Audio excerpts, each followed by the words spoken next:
Hi, I'm so happy you're here. Welcome to Chai Beauty, where I get to share my thoughts, my dreams, my aspirations, my visions for the future. And guess what? You get to be along for this journey because we are in this together.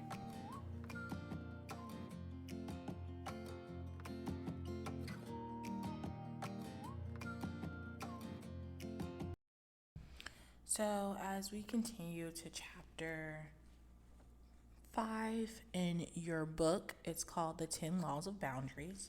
And the first law is the law of sowing and reaping. The second law is the law of responsibility. Law 3 is the number of power.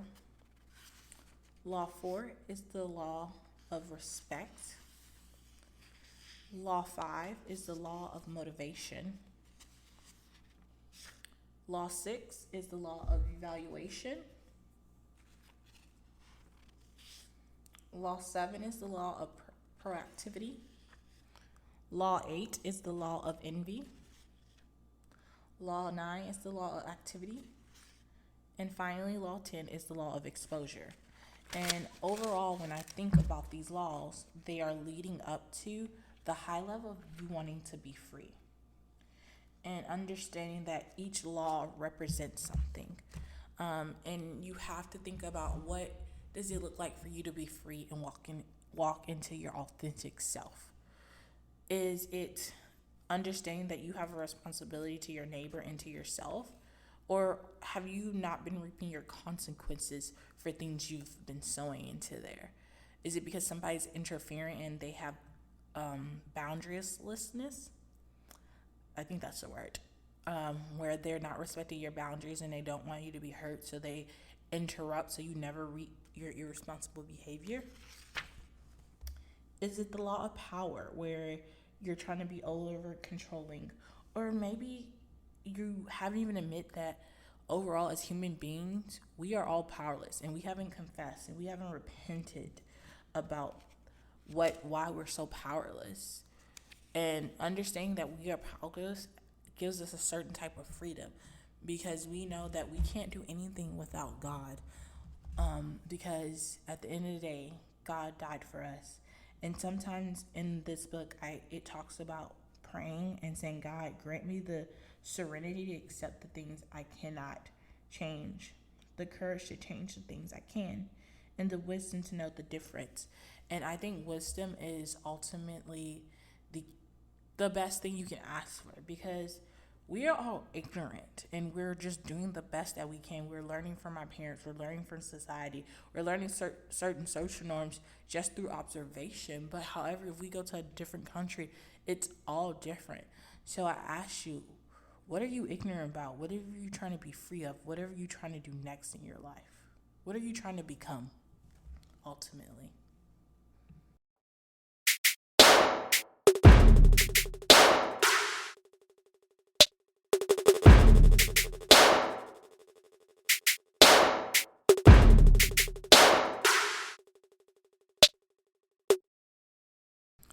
I believe that the law of exposure is very important. Without exposure, we don't know what we don't know. We can't respect anything. We can't be proactive.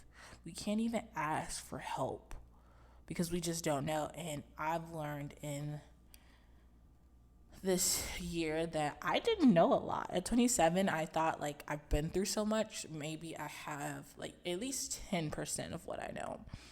And the truth is, I only have 3% and I'm powerless, that I can't control these things. So, yes, I have depression and I'm looking for help and I'm getting the help and I'm on medication. And I go to a counselor because I just need an outlook to talk about what I'm dealing with so that when I come home, I can have peace and I can sleep and I can still be proactive because when you don't have the medication or the neurals sessions to change your brain, you end up just sitting and being lazy. And God tells us that, like, yes, we need to care for those that are timid and shy. We need to care and we need to have patience because we don't know what other people are dealing with. But at the end of the day, like, we all are trying to do our best. We all are trying to get to that freedom. And also understanding that you are enough can be really challenging. I think ultimately when I read this, that part about freedom really spoke to me, because that's where this season I've heard freedom, freedom, freedom. And I'm trying to grasp, what does freedom look like for me? I am a person that had a dog, had to put it in foster home and eventually give it away because I couldn't handle the responsibility of an animal due to a life and event. As I told you prior, it caused me to have short-term and long-term disability, and still trying to figure out what does my new normal look like. It also taught me that some people don't have grace for disability. So like, I walk slower than people, so some people have like tried to edge me out the way. But that made me more conscious of other people. I think without exposure, not without exposure, and second, without being in that position, you don't have that patience for other people. Like, I've always, like, when I seen somebody with disability, just good old Southern hospitality. Like, you open the door for it, you ask them, do you need help? Yes, they can do it, but sometimes they be tired and they be like, help me. And so I've always had that, but my heart has softened for the vulnerable community. My heart has softened for physical therapy and learning about health, and learning about not only the physical health but the emotional part that goes into it. Because for a while I thought, like, hey, I'm so caught up in like physical health, I can put off that mental health. But in reality, they are always teetering left to right. And it caused me to spiral for a little bit. It caused me to see the signs, but be like, I've held on this much, I can hold on a little longer, until I couldn't hold on anymore. And luckily I had just a great primary care that was like, hey, I think you should see a psychiatrist. I think you need to look into some things. Think we just need to make sure that you're doing the best that you can do. And also, let's recommend some places you can go to talk to with your insurance. And I was truly grateful for her just listening and saying, hey, you are seen, you are known, and you're of value, and we're going to get you the help that you need. And also being like, if there is someone I referred to you to and they're not giving you the best explanation, feel free to like come back to me and we can talk through whatever treatment plan that they have for you. Because everything isn't easy. I would say walking in freedom is not easy, and sometimes you stumble, you fall, you hit a blockade, you hit an obstacle that you never even knew about, or you thought everybody had this obstacle. And sometimes you just find new tricks. And in that cycle of life, like, we all go through something, we all deal with certain things, we all, like, at some point something's gonna happen with your career, whether it's a good thing or a bad thing.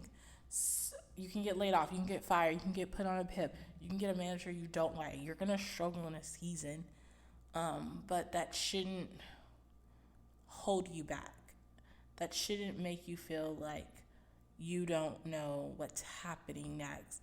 You should just be patient and think about the good times to hold you over, but also evaluate everything around you to figure out what is next for you. Because I can promise you, learning the 10 principles, really can put things in perspective, that you can put a name to what you're experiencing. You can put a name to what you're seeing and be like, oh, I know now how to handle this.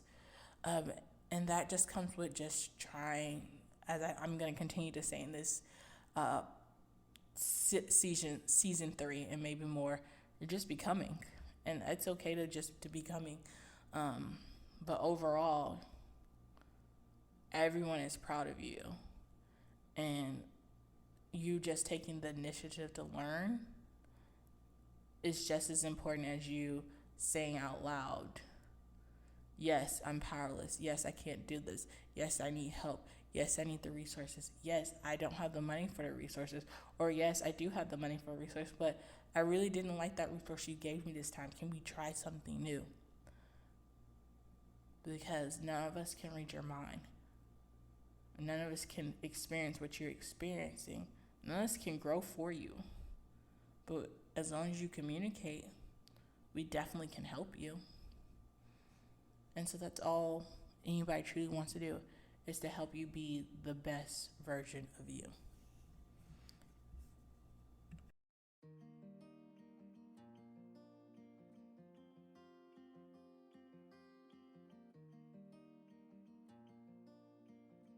Hello, my friend. Thank you so much for taking the time to listen to this pod. Also, the past pods and all the ones you anticipate in the future.